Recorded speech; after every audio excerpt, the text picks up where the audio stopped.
This is Captain Mike once again.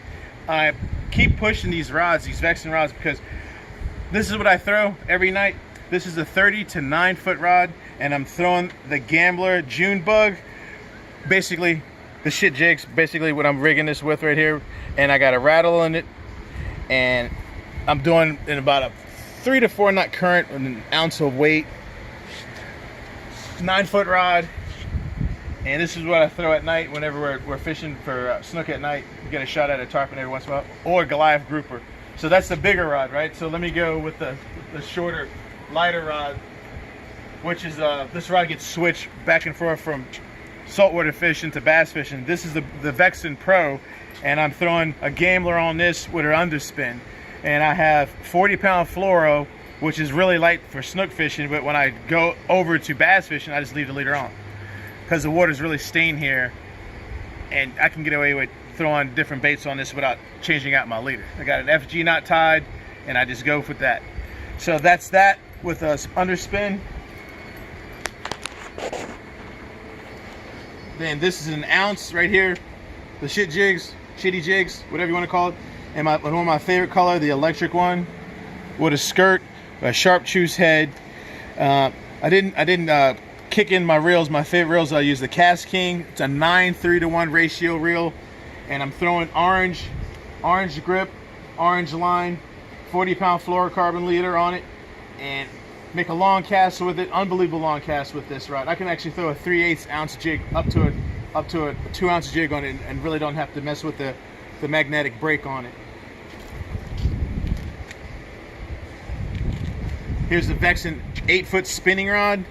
And when we're really starting to finesse fish, when it's like flat calm, the water's almost distilled wood, it's not moving at all, very little bit of flow, and you still hear fish popping, we throw on the Voodoo shrimp on a spinning rod. This is the 8-foot 50 to 80 class braid, which is a soft action tip rod. Believe it or not, that rod's got a soft tip to it, but plenty of backbone fighting the fish with it. 8-foot rod, and you can really lean really hard on that rod, almost fight that fish upside down. Down in the keys we call it down and dirty.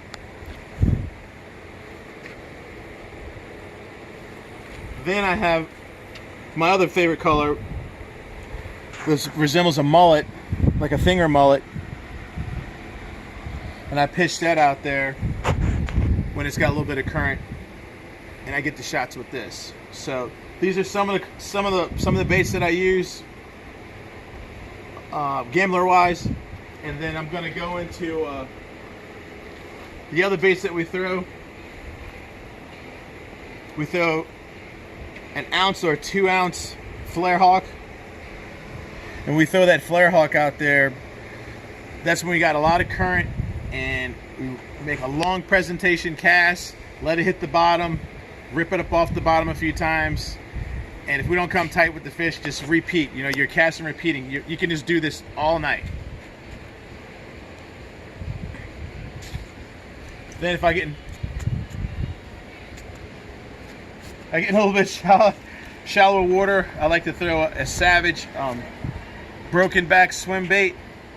It's busted in 3 different. It's rigged. We're just gonna say it's ready to fish. I'm gonna get all caught up. I got tongue tied there for a second, but that's a really awesome bait to throw as well. Then my favorite is a subsurface X-Wrap Walk the Dog subsurface, and that's an off color compared to a mullet. It's got a chartreuse belly with a yellow top, and that bait gets eaten. And all these rods that I'm throwing them they're all 9-foot medium heavy or extra heavy rods. So that's going to be basically the basic breakdown of how we fish at night. We'll go from light to heavy, heavy to light. It depends on the water conditions. If we're fishing where it's got a lot of current or it doesn't have any current, or we're going to fish something that's subsurface, almost like a topwater bite when mullet are getting blasted, and we'll fish a bait that's just below the surface and imitates a mullet. I'm Captain Mike, Dark Angler, and I'll talk to you guys soon. Peace. I'm out.